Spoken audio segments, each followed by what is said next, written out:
Hello, and thank you for joining us on Giving Voice to Depression. I'm Bridget. And I'm Terry. More than 350 million people worldwide suffer from depression, but you do not have to have it yourself to be affected by it. Its prevalence pretty much guarantees that someone you care about battles its darkness. This podcast tries to shine some light into that darkness. We're not experts, and we're not therapists. We're sisters and best friends who live with depression and are committed to encouraging healthy, healing conversations about mental illness. Hello, Bridget. Hi, Terry. In the past year, we've interviewed more than 50 people about their experiences with depression. And it's been quite an education. Indeed. We've learned things that have totally validated our understanding and experience of this illness. And we've learned things that made us rethink what we thought we already knew. And we've learned that everybody's experience is different, but that there are still a lot of common themes and a lot of common denominators. So that's where I'm finding, that I'm not alone. Mm-hmm. One of the things that we've been surprised by and grateful for is the number of people who, in describing their experience of depression, manage to have the perspective to acknowledge ways that it has benefited them, life lessons that they've learned from their experience. So when we read an article entitled 8 Ways I'm Grateful for My Depression, we figured that was a great opportunity to further explore that perspective. So we had no idea who'd written the article or where he lived, but we found Tom Wavre in the UK, and he joins us now to give his voice to depression. So the article is 8 ways that I'm grateful for my depression, but it's a massive but. I would obviously rather my life had been where I didn't have to go through it, where a number of these lessons, where I prefer I didn't have to learn them. Some of the lessons probably would not needed to have been learned if I hadn't gone through depression, for example. And depression, if you've been through it, you know how soul-destroying and empty and vacuous it is. It's not something. It's not something you want to go through. It's not something you want someone else to go through. But there are various aspects of it where I have been able to find some level of positivity from it. I have been able to find a way to hopefully start to shape a better me or a better future for me because of it. And much of it will be because of accepting it and going on the journey with it. It's the proverbial making lemonade out of the lemons life throws at you. And obviously, it's a perspective you're far more likely to be open to if you are not in depression's grip right now. In fact, if you are, maybe you even want to stop listening. Take care of yourself and do what you got to do to get through it. Then you can come back and listen to this episode at a time when you're feeling healthier and stronger and can really take it in. So, number 1, you say you know yourself better than you ever have before. Because I've really engaged in it and tried to educate myself about mental health in general and also myself. It's been so much more self-analysis and just looking at what makes me me. I can now see why I'm reacting to different things in different ways, why I'm getting angry to something, or even just the fact that I am. Mm-hmm. Just recognize that emotion or that feeling is there, whereas previously it would have been there, but I wouldn't necessarily have really acknowledged it was there. It's allowed me to be more proactive with what I do, I guess, and less fearful and avoid or lessen various negative reactions to things. Number 2, stigma is not what you thought it was. It doesn't take the forms that my paranoid, depressed mind thought it did.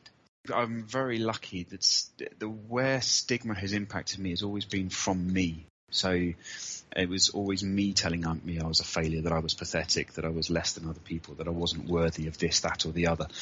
And then I kind of realized that a lot of that stigma was actually just depression lying to me, or it might have been one of the underlying causes of my depression shouting it in my face kind of thing. And when it does come from others? A lot of times when people are encountering stigma, say from a loved one or from their friends or whatever, they've opened up and they're being shut down, and it isn't coming from that place of nastiness or bitterness that I think I perceived it was previously. When that happens, it's not a statement on the person who is going through the mental health problem. It's a statement on the person who is pushing the stigma, and that you don't need Far easier said than done, but you don't need to then feel negative about yourself because of someone using that stigma on you. Far easier said than done. Far easier, I know, but hopefully just start to plant a seed in the mind that it's not about you. It's about their own insecurities or their own lack of awareness or their own issues, not you. Agreed. And number 3, depression has taught you the power of opening up. Almost every single time I've shared, it's been a positive experience for me. At times when I didn't expect it to be, it has been, and so on and so forth. I know people who have had very negative experiences when they've shared, so I always have to put that caveat in. But I think for people who are thinking, should I share? I mean, via my platform on 1 in 4, you can do so anonymously and things like that. There are groups you can go to, not necessarily mine, but others as well, where you can share anonymously or with like-minded people, so you can start to take those small steps. But if I had never, I know for a fact for myself, if I had never started accepting it for me and opening up and telling myself I had it and then telling other people I had it, then my journey of recovery would look enormously different and be probably, you can't predict the future, but I can't imagine it would be as positive as it's been. It was the catalyst for all positive change for me. It's been accepting it, admitting it, and opening up and telling other people about it. And of course, our sharing, anyone's story, encourages others to open up and find strength and community and hope, too. So number 4, you've discovered a strength you never knew you had. Yeah, I think that I had always assumed I was relatively weak in various areas. I didn't have that much strength, and stigma kind of tells you that you got depression as a proof that you're weak or whatever it might be. And then you begin to realize that no, that's the amount of effort and strength it takes just to make it through a portion of the day. When I recognize that when I'm going through a depressive episode, I need infinitely more strength to make it through a day than anything I do when I'm not going through a depressive episode. And it makes me realize that inner strength is there just to keep my head above water. It's just such a fight. And that's something that a lot of people without depression just do not get. The way I like to visualize it for people on that one is if you picture 2 people climbing a mountain, and yes, one of them is going faster, but he's not carrying anything. And you've got this one guy who's just got this huge backpack on, and he's got all this stuff all over him, and he's just clawing his way up the mountain, and he's just fighting tooth and nail to go. Yeah, from the very surface, you might say, oh, that person went further up the mountain. Yeah, they must be a lot stronger, and look at them. But it's the other person who is doing everything, refusing to give up, who's down in the dirt, who is clawing their way through. Ha! Take that, stigma. And number 5, you realize you're not alone. There are so many more people going through it. I kind of thought that I alone was the one failing, and you begin to learn that there's so many other people going through it, and there's power in numbers. There's power in knowing there are other people going through the same, or people who have been through the same and that they've made it out the other end, or there are other people who are there that you can lend a hand to help them up and pull them through. And it was a strange sensation at first when I first realized there were others, because in my very negative mind at the time, I almost read it the opposite of that, of, these people are saying that they're going through something. To my eye, they look like they're coping and everything is fine. That makes me even more of a failure. But quite quickly, thankfully, I realized that was just a massive lie. And it was like, well, to their eye, I look like I'm surviving as well. And you can't compare one person to another, one person's experience and emotions, etc., to another. And the 6th thing he's grateful to depression for is empathy. Yeah, I think, I don't know, this is a bit chicken and egg. Whether empathy was there before or anything, but I think it's definitely made me appreciate and realize my empathy more and what I can do with my empathy. So number 7 is helping others, and I think these two go so hand in hand. And Tom is helping a lot of people. He runs the online anti-stigma campaign 1 in 4 and Working Mind, a mental health in the workplace effort. It's rewarding. It's I'm never too comfortable with patting my own back and everything, but I think as I put in the article, my therapist that week or that day had been encouraging me to do so. Well, I'll say it for you. You've done good work and you've helped people. So there you go. Oh yeah, I'm always awkward doing that myself. But yeah, it's true. It's and it's things I would not have been doing, or would not have done, and would not have achieved, and people I would not have helped if it hadn't have been for my own journey for depression, or journey with depression. So on that level, I have to be grateful for it. Which brings us right to the 8th reason Tom's grateful to his depression. He says he's become a person he never thought he would be. At this moment in time, I'm no longer in employment through choice, and I'm because I'm trying to do this all full time, so I have no income at the moment. You and I really have a lot in common. Yeah.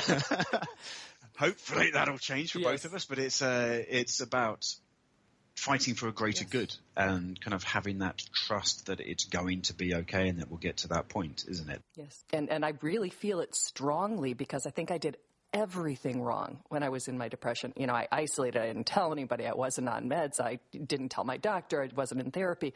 So, I want to shorten that descent for people. And I hear that in you as well. Not necessarily always just as a responsibility, but it's also a desire. It's like, yeah, let's help them. They don't need to be going through this. So I don't want to sit back and watch them go through it when I know I could help even in a tiny way. But I think we've all gone through that period of all you can do is survive, and you're fighting for survival. And then you get to that stage where you're fighting to progress and actually climb upwards out of it. And so I was at that stage certainly where it was just like, I just need to get through each day. I just need to get through each day. And that's all I can really keep my eye on. Now I'm more looking much further ahead, keeping awareness of the individual day so that I don't slip. Going back to point 1 of being far more aware of myself and what's going on and everything. But it's now you get past that, out of the survival stage, and then it's right now you can be a bit more proactive and fight for that better future and that happier future for you. And it's possible. It is possible. It is possible. And it's so hard to believe when you're in it, but it absolutely is possible. Yeah, I'm always slightly nervous with how I word it there, and I don't know if I word it perfectly because I know, as you say, it can be so hard to believe. And some people may just go, that's nonsense, that's for you, it's not for me. Yes. And it's no, it can be. It genuinely can be. But it's not easy to get there. And no one can say how long it's going to take to get there because each case is different, but it can. I think there are so many opportunities in life, and depression is certainly one of them, that it is a portal that you can walk through either in the moment or, down the line, where it does increase self-examination and what he said, what makes me, and to really own the different pieces or parts of us. And depression is one of my pieces. And just a piece. And just a piece, exactly. And a piece that's, there sometimes and not there lots of times. But that process of, what am I feeling? Why am I feeling it? What are my triggers? That's work that everybody is better off for doing. And if that comes as a gift through the soul destroying, as Tom called it, depression, then so be it. I think it's brave to accept it and go on a journey with it when, it's soul destroying and soul sucking as it is. But it is an invitation. Interesting. It's a very different way to look at it. And as I said at the beginning, I think it's one you can only look at it in reverse, when you're feeling pretty good. But it is true. I believe it is also a truth, and it's true for the both of us as well, and we've talked about it numerous times. But when you're in it, you're just like, yeah, a real gift. Exactly. So one in Tom's group, which is I Am 1 in 4, and the 1 in the 4 are written out on Facebook, is pretty amazing. It's a great resource. They post a lot of things that are really good. And they also produced a mental health daily tracker and journal, which is on Amazon. We're not advocating it. We're not selling it. We're just telling you it's there, which has some best practice tips and a way to monitor your progress on both your sleep and your mood. Great. And join us on our ever-growing supportive Facebook community and share with us what depression has taught you, if you think it has taught you anything. And we really do want to know. Thanks for listening. Thank you. Bye, Bridge. Bye, Bug. We hope that these shared stories bring out a little more understanding or help people articulate their experiences of depression a little more clearly or more freely. Thanks to everyone who's digging deep and finding the words and finding the courage to give voice to depression. You can find all the other episodes, some resources, and a blog on our website, givingvoicetodepression.com. And you can find the podcast most of the other places that you find podcasts. Just Google it, as our mom says. And please remember, if you're hurting, speak up. If someone else is hurting, listen up.